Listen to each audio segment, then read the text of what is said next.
एक पत्नी जब सुबह सुबह अपने पति को जगाने के लिए छत पर जाती है और अपने पति को जगाने की कोशिश करती है तो वह हैरान रह जाती है कि उसका पति अब कभी भी जाग नहीं पाएगा। यानी कि वह आदमी अब मर चुका है और उसके शरीर से इतना सारा खून बह चुका है कि वह देखकर चीख उठती है, बहुत तेज आवाज निकालती है और बड़ी हैरान और परेशान होती है, रोने लगती है, दहाड़े मारने लगती है। आखिर उसके पति की हत्या किसने कर दी? नमस्कार, आदाब, सत श्री अकाल दोस्तों, मैं भीषण प्रकाश स्वागत करता हूं आपका हमारे यूट्यूब चैनल किस्से क्राइम के। दोस्तों, यदि आप पहली बार ये वीडियो देख रहे हैं, आप हमें सब्सक्राइब करना बिल्कुल ना भूलें और नोटिफिकेशन की बेल को दबाएं जरूर, ताकि आपको ऐसी क्राइम रिलेटेड और भी न्यूज़ें समय समय पर मिलते रहें। दोस्तों, आज का जो वाक्य है वह नोएडा यानी कि उत्तर प्रदेश की प्रमुख शहर नोएडा का है। नोएडा सेक्टर 62 का।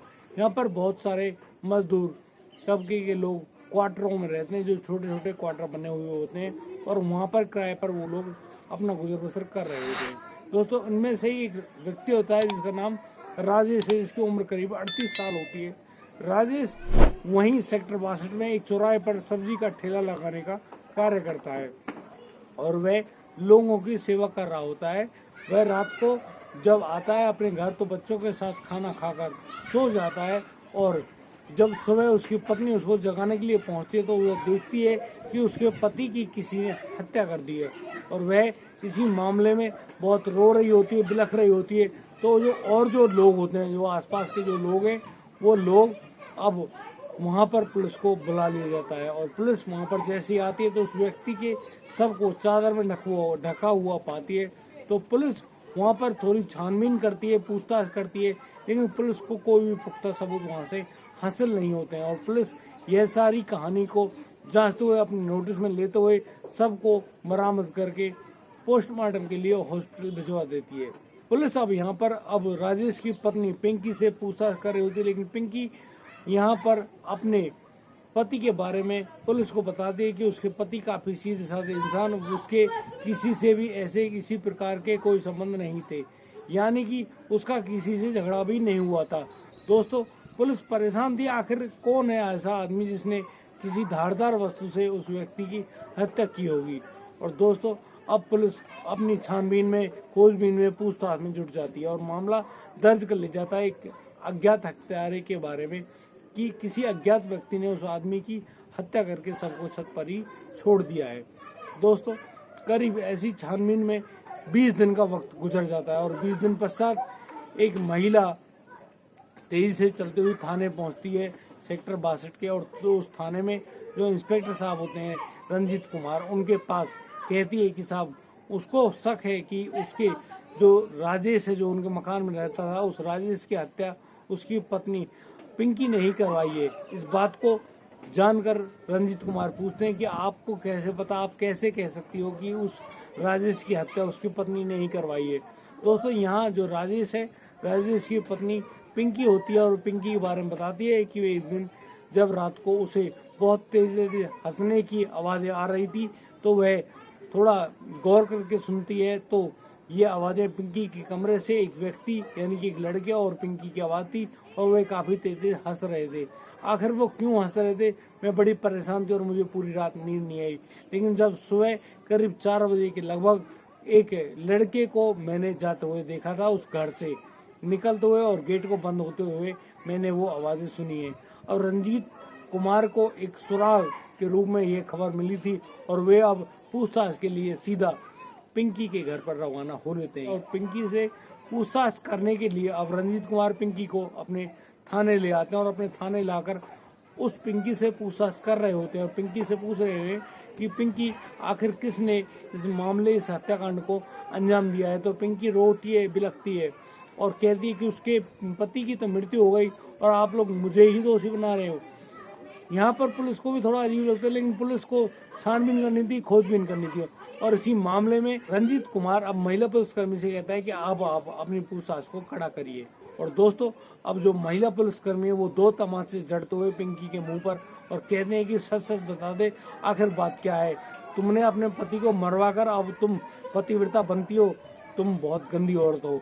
और इस बात को सुनकर और 2 थप्पड़ खाकर अब पिंकी के होश ठिकाने आ गए थे और पिंकी अब जोर जोर से रोने लगती है, दहाड़े मारती है कि काश मैंने अपने पति पर ही भरोसा किया होता, काश मैं उस लड़के को नहीं पहचान पाती, ना उससे मोहब्बत करती, तो ऐसा जीवन में कभी नहीं होता। मैं 2 बच्चों की कसम खाती हूँ कि मैंने अपने पति के साथ कुछ भी गलत नहीं किया है।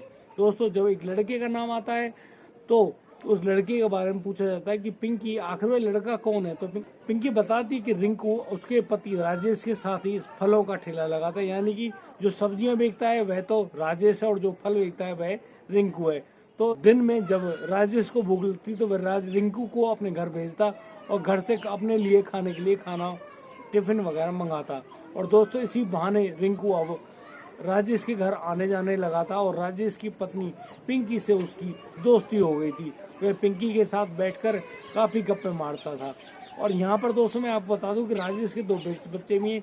एक बच्चे की उम्र 8 साल है और एक दूसरे बच्चे की उम्र करीब 6 साल, और दोनों ही लड़के हैं और दोनों को पढ़ाने के लिए उन्होंने स्कूल भेजना शुरू कर दिया था। दोस्तों, यहाँ पर जो पिंकी है, पिंकी की उम्र करीब 32 वर्ष होती है और पिंकी अब जो रिंकू है जिससे उसकी नई नई दोस्ती हुई, अब रिंकू की बातों में आ जाती है, फंस जाती है और फिर उनकी दोस्ती कब प्यार में तब्दील हो जाए दोनों को पता नहीं चलता। और दोस्तों, अब इन दोनों के बीच में शारीरिक संबंध भी स्थापित होने लगते हैं। और दोस्तों, इसी प्रकार से जब वो एक दूसरे के साथ प्यार मोहब्बत में आगे बढ़ने लगते हैं तो एक दिन जब राजेश को अचानक पैसों की जरूरत होती है तो वह पीछे से आता है, तो वह पाता है कि जो रिंकू है वह उसकी पत्नी के साथ नग्न अवस्था में उसके बिस्तर पर लेटा हुआ है और अपनी उसकी पत्नी पिंकी से शारीरिक संबंध स्थापित कर रहा है, बना रहा है। दोस्तों, इसी बात को देखकर राजेश हक्का बक्का रह जाता है। उसके पैर तले जमीन खिसक जाती है कि आखिर उसने जिस रिंकू को अपना दोस्त समझा वह रिंकू ही उसकी पत्नी के साथ बुरा करता है। दोस्तों, इस पूरा मंजर को देखते हुए रिंकू को भी समझ में आ जाता है कि अब हमें राजेश ने देख लिया, और इस बात को लेकर अब रिंकू वहां से भाग जाता है। दोस्तों, अब रिंकू और पिंकी का मिलना बड़ा मुश्किल हो जाता है। दोनों फोन पे तो बात करते हैं लेकिन मिलना जुलना बड़ा मुश्किल हो जाता है। और राजेश अब डेली की डेली शराब पीकर आता और अपनी पत्नी पिंकी से लड़ाई झगड़ा करता, और इसी लड़ाई झगड़े में वह अपने बच्चों को भी नहीं देखता कि उन बच्चों के सामने ही वह अपनी पत्नी से इतना तेज मारपीट करता, उसके कपड़े वहीं पर उतार देता और अपने बच्चों के सामने ही उसके साथ बुरा कृत्य करने की चेष्टा करता। दोस्तों, इस रोज रोज के झगड़े से पिंकी तंग आ चुकी थी और पिंकी अब अपने जो पुरुष मित्र है यानी कि रिंकू को अब यह सब बातें बता देती है, और रिंकू इस बात को लेकर बहुत ज्यादा गुस्सा हो रहा होता है अपने दोस्त राजेश पर। और फिर वह एक दिन राजेश को उसके ठेले पर समझाता है कि राजेश अपनी पत्नी के साथ ऐसा करना बंद कर दे वरना तेरे साथ अच्छा नहीं होगा। तो राजेश यहाँ रिंकू को 2 थप्पड़ जड़ देता है और कहता है कि तुमने मेरे साथ बहुत बुरा किया है, तुम अब मेरी नजरों से दूर हो जाओ वरना मैं तुम्हें जान से मार दूंगा। दोस्तों, इसी बात को लेकर रिंकू बहुत ज्यादा गुस्से में बैठ जाता है और वह सोच रहा होता है कि वह अपना बदला जरूर लेगा और अपने दोस्त राजेश से ही लेगा। और फिर एक दिन रिंकू राजेश की पत्नी पिंकी के साथ एक योजना बनाते हैं कि किस प्रकार वह उसके पति राजेश की हत्या कर देगा। और फिर एक रात जब राजेश शराब पीकर घर आता है तो वह अपनी पत्नी जो पिंकी है उसके साथ जबरदस्ती करता है, मारपीट करता है और उसके कपड़े उतारने की चेष्टा करता है। तो यहाँ पर जो पिंकी है, पिंकी चुपके से एक फोन कर देती है रिंकू के पास। अब रिंकू तेज धारदार हथियार लेकर अपने साथ वहीं पर बाहर खड़ा इंतजार कर रहा होता है कि राजेश कब होई, और राजेश अपनी पत्नी के साथ बुरा कृत्य करने के बाद छत पर जाकर सो जाता है। और दोस्तों, यहाँ जो रिंकू है वह चुपचाप से ऊपर चढ़ जाता है, क्वार्टरों के ऊपर जो बनी हुई छत होती है उस छत पर चढ़ जाता है और वहां पर पाता है कि राजेश सो रहा है चादर ओढ़कर। तो दोस्तों, जो रिंकू है वह उस तेज धारदार चाकू से राजेश की हत्या कर देता है, राजेश की गर्दन को काट देता है और राजेश वहीं झटपटा कर मर जाता है और राजेश का बहुत सारा खून भी बिस्तर पर फैल जाता है। जब सुबह पिंकी अपने पति राजेश को जगाने के लिए आती है तो वह पाती कि उसके पति की किसी ने हत्या कर दी। वह सारी घटना को तो जानती थी, सारी बातों को जानती थी, लेकिन वह दुनिया को दिखाने के लिए रोने धोने का नाटक करती है और यह प्रयास करती है लोगों को समझाती है कि उसके पति की किसी ने हत्या कर दी। लेकिन जब पति की हत्या हो जाती है तो फिर वह दोबारा से रिंकू का और पिंकी का मिलना जुलना दोबारा से शुरू हो जाता है। और इसी मिलने जुलने में जब एक रात को जब वह पिंकी के साथ काफी हंसी मजाक कर रहा होता है तो उसकी जो मालकिन है वह उसको सुन लेती है और सीधा पुलिस थाने को जाकर बता देती है कि पिंकी ही इस हत्याकांड की मुख्य सूत्रधार है, यानी कि पिंकी ने ही इस साजिश को रचा है। पुलिस या पिंकी के मुंह से जब इन बातों को सुन लेती है तो उसके ऊपर 302, 307 की धाराएं लगाकर उसको जेल भेजने की तैयारियां कर देती है। दोस्तों, अपराधी चाहे कितना ही शातिर क्यों ना हो, वह कितना ही भयंकर कृत्य क्यों ना करता हो, दोस्तों वह एक ना एक दिन कानून के जो हत्थे चढ़ी जाता है और फिर उस आदमी के साथ इतना बुरा कृत्य होता है कि आप भी यह जानकर हैरान रह जाएंगे। दोस्तों, यदि आपको हमारी वीडियो और दी गई जानकारी अच्छी लगी हो तो हमें लाइक करें, कमेंट करें, शेयर करें और हाँ, सब्सक्राइब करना बिल्कुल ना भूलिएगा। और दोस्तों, मिलता हूँ कल, लाता हूँ एक नई सनसनीखेज खबर। तब तक के लिए आप बढ़िया रहें, बेहतरीन रहें, अपने परिवार का इसी प्रकार से ख्याल रखते रहें।